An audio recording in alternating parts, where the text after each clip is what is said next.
merupakan penyempurnaan dari poin-poin pada tahapan pertama. Di antaranya adalah menyempurnakan pengucapan nun mati dan tanwin. Secara hukum, nun mati dan tanwin terbagi menjadi 4, yaitu idhar, idgham, iqlab, dan ikhfa. Nun mati atau tanwin dibaca dengan idhar ketika bertemu dengan huruf a, ha, a, kha, dan ga.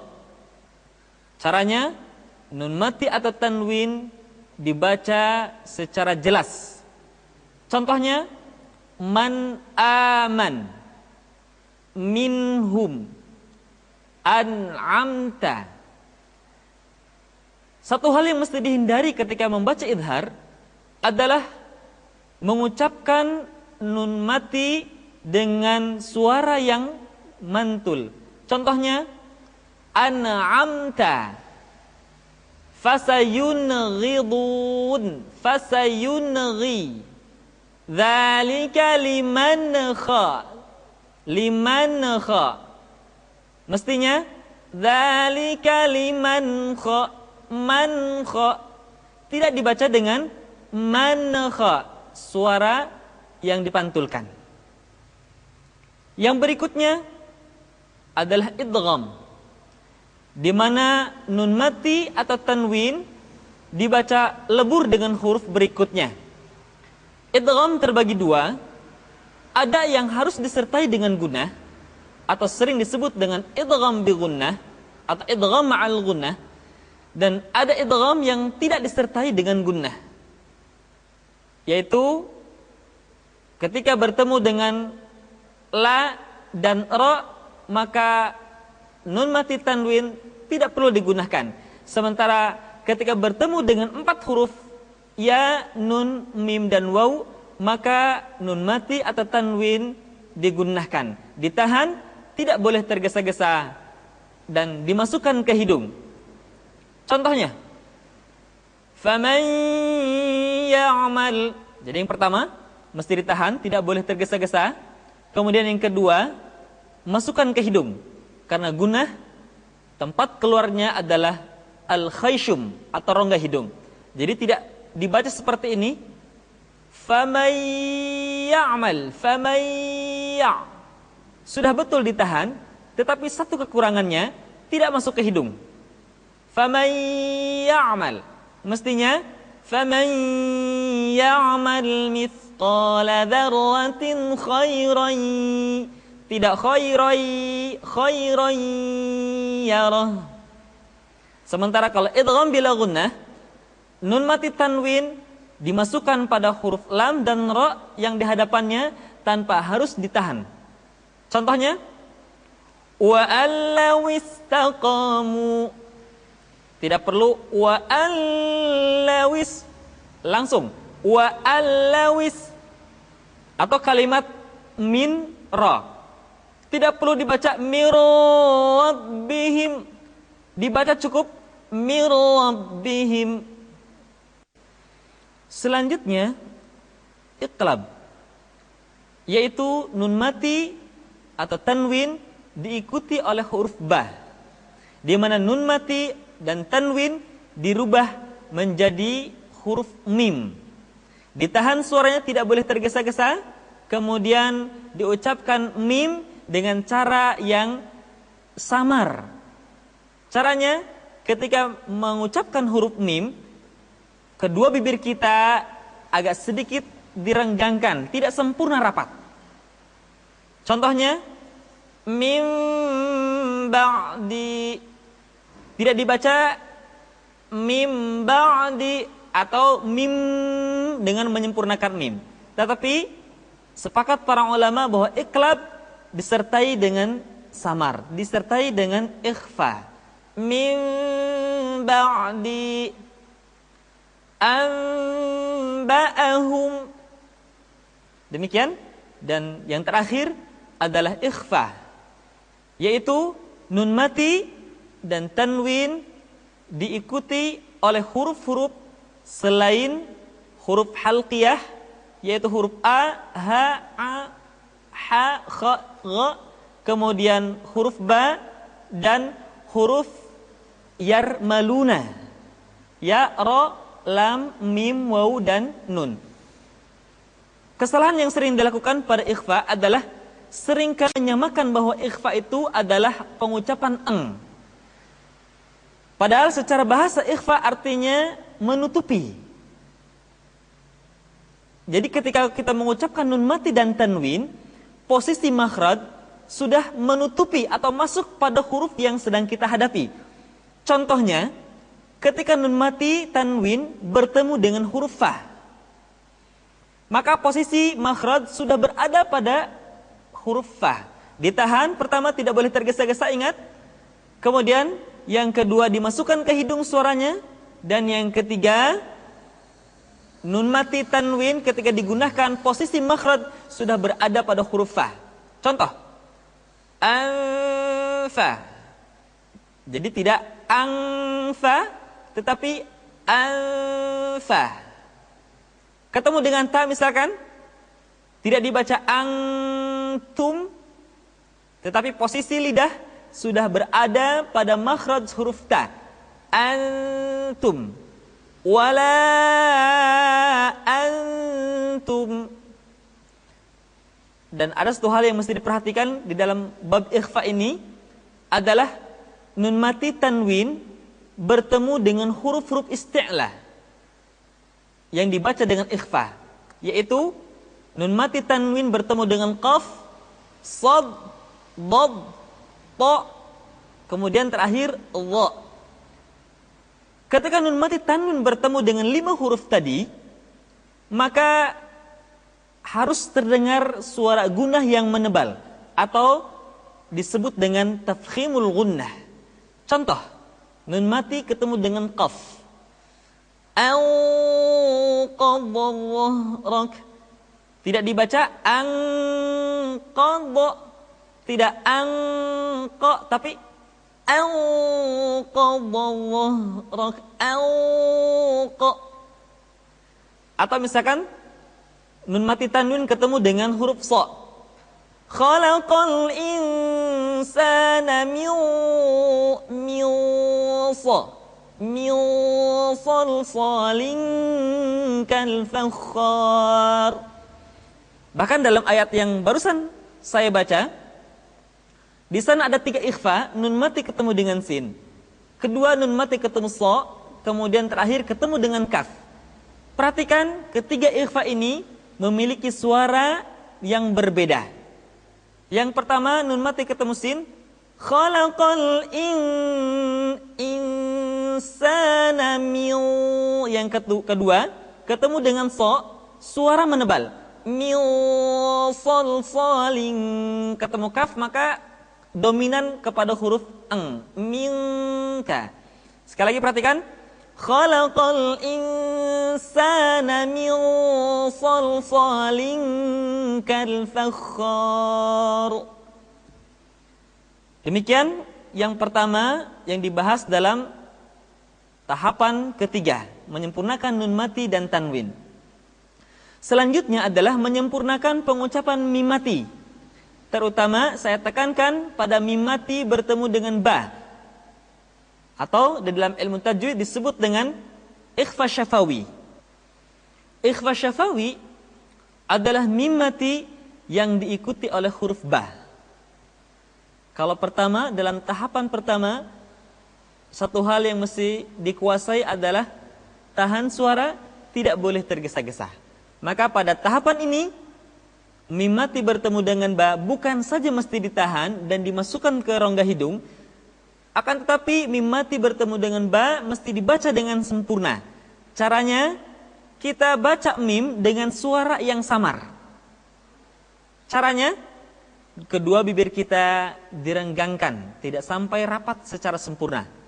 Contoh, tarmihim bihijarah, tidak dibaca tarmihim bi, mestinya tarmihim bi. Atau ayat yang lain misalkan, alam ya'lam bi anna Allah yara.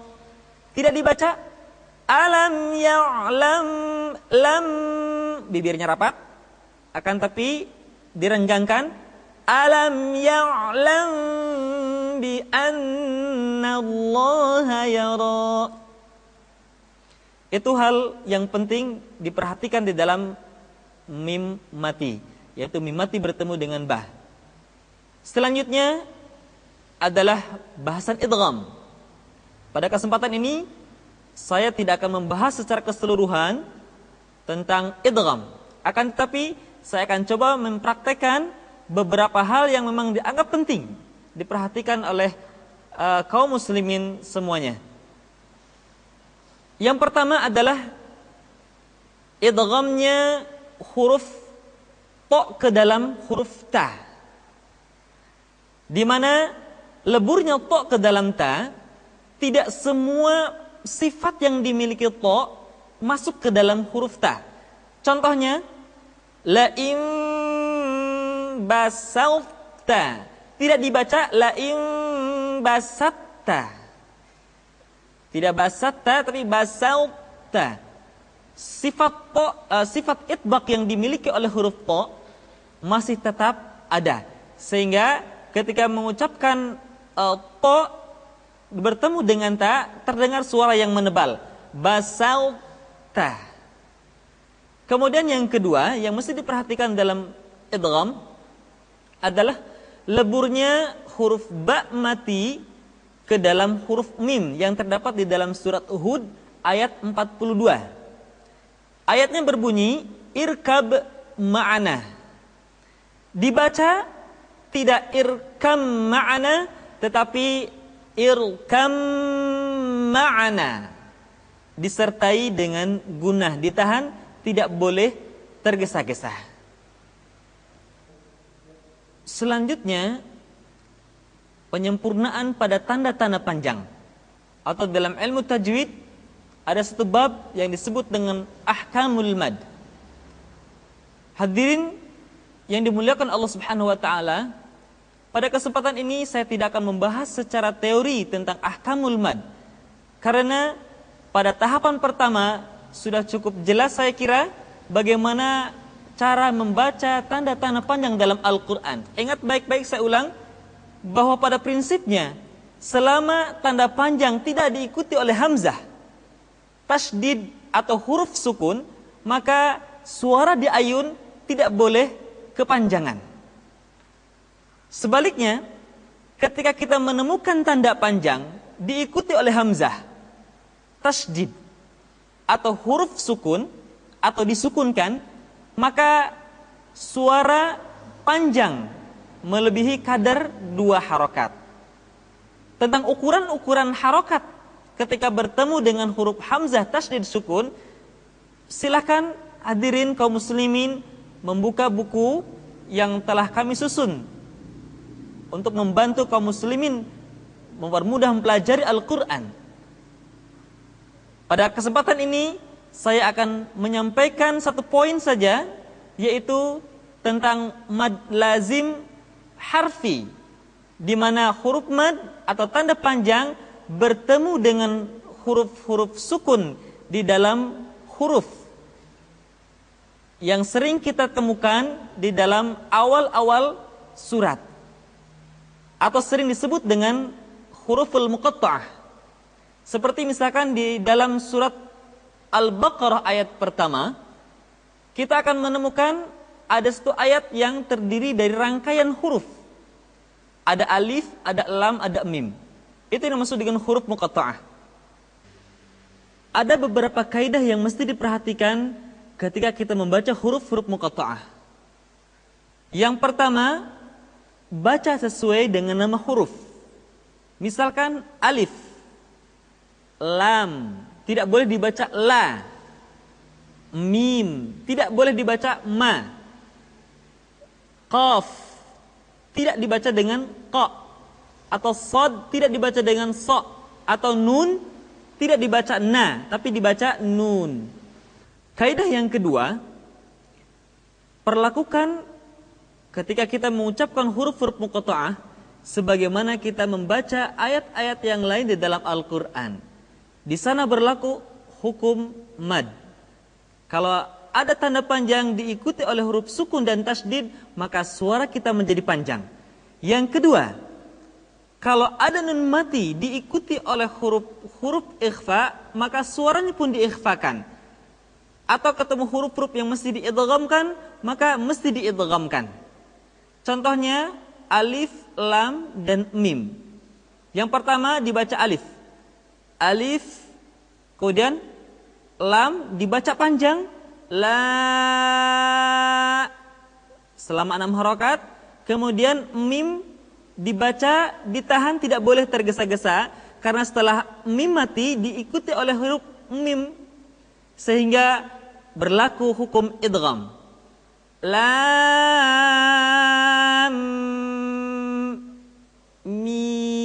mi-nya pun dibaca 6 harokat. Kenapa?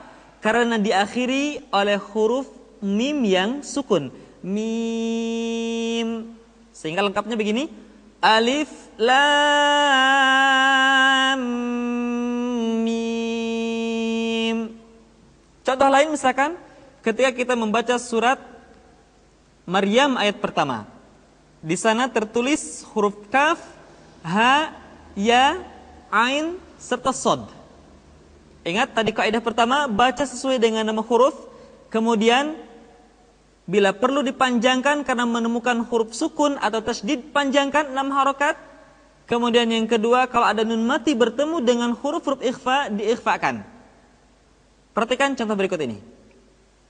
Kaf,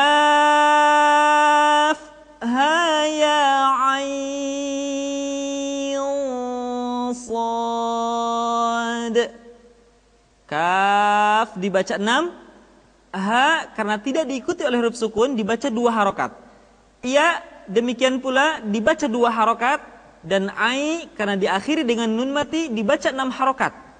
Dan nun sukun diikuti oleh sad diikhfakan, so dibaca 6 harokat karena diakhiri oleh huruf da. Dan ingat, da mati harus ada sifat qalqalah. Ya, sad. Saya ulangi sekali lagi. Kaf, ha, ya, ain, sad. Demikian penyempurnaan dari tanda-tanda panjang. Selanjutnya, hal lain yang saya merasa perlu untuk menyampaikan dalam marhalah ketiga atau tahapan ketiga ini adalah pembahasan tentang tafkhim dan tarqiq. Tafkhim artinya menebalkan suara, dan tarqiq berarti menipiskan suara. Ada beberapa hal di mana suara kita masih terdengar menebal. Yang pertama, ketika mengucapkan huruf-huruf isti'la. Kaidahnya, kullul musta'la al-mufakhamah. Setiap huruf-huruf yang memiliki sifat isti'la harus dibaca dengan tebal. Baik dalam keadaan fathah, dhammah, kasrah, ataupun dalam keadaan sukun. Contoh, kha, khi, khu, bauh, so, si, su, baus. Tidak baca bas. Atau kalau huruf kha, bah, tapi bauh, baus, bau. Tidak bad, tapi bau. Kemudian huruf gha misalkan tidak bag, tapi bau, al. Kemudian huruf qaf dan ta, karena dia memiliki sifat al-qalqalah ketika dalam keadaan sukun, maka qalqalah yang terdengar ketika mengucapkan qaf dan ta terdengar menebal suaranya. Jadi tidak dibaca ak, at, tetapi aq, alt, al-falaq, at'amahum, tidak at'amahum, tapi at'amahum, iqra, dan seterusnya.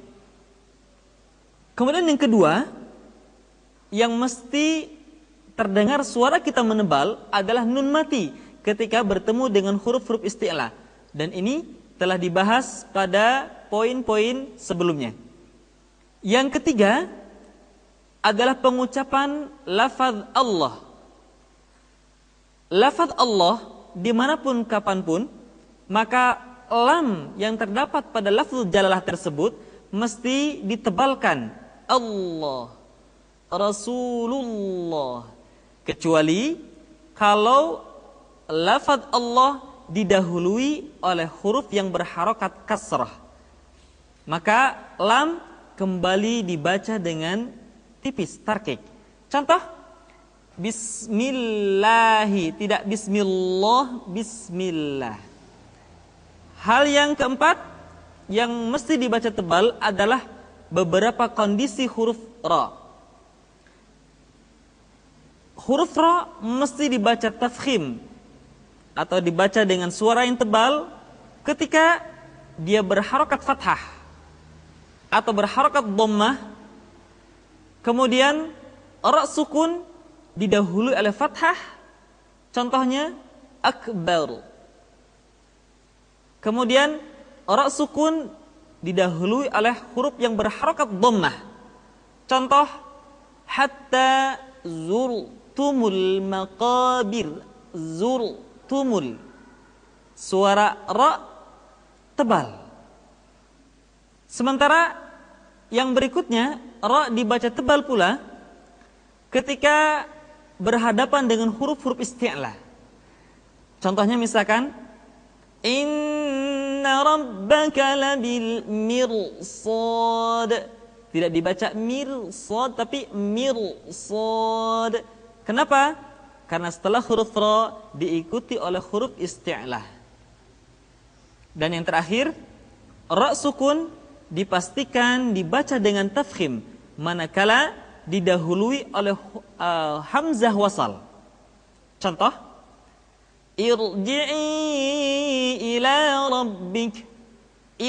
Tidak dibaca irji'i, akan tetapi irji'i ila rabbik. Demikian 4 hal yang suara kita mesti terdengar menebal ketika membaca Al-Quran. Yang berikutnya adalah huruf ra yang dibaca tipis. Ra dibaca tipis ketika dia berharakat kasrah, tajri. Atau ra sukun didahului oleh huruf yang berharakat kasrah. Maqabir, maqabir. Beda misalkan tadi dengan ra yang sukun didahului oleh fathah, akbar, atau dhammah, qubur. Kalau berharakat kasrah sebelum ra, maka dibaca tipis. Khabir, qadir. Ya. Termasuk yang berikutnya adalah ra dibaca dengan tipis ketika didahului oleh huruf ya yang sukun. Contohnya, al-khair. Al-khair. Demikian beberapa hal penting yang mesti saya sampaikan pada kesempatan ini di dalam VCD ini. Untuk selanjutnya ada beberapa hal yang mesti dipelajari yang tidak saya sampaikan di dalam kesempatan ini, tapi hadirin sekalian silahkan membuka buku yang telah kami susun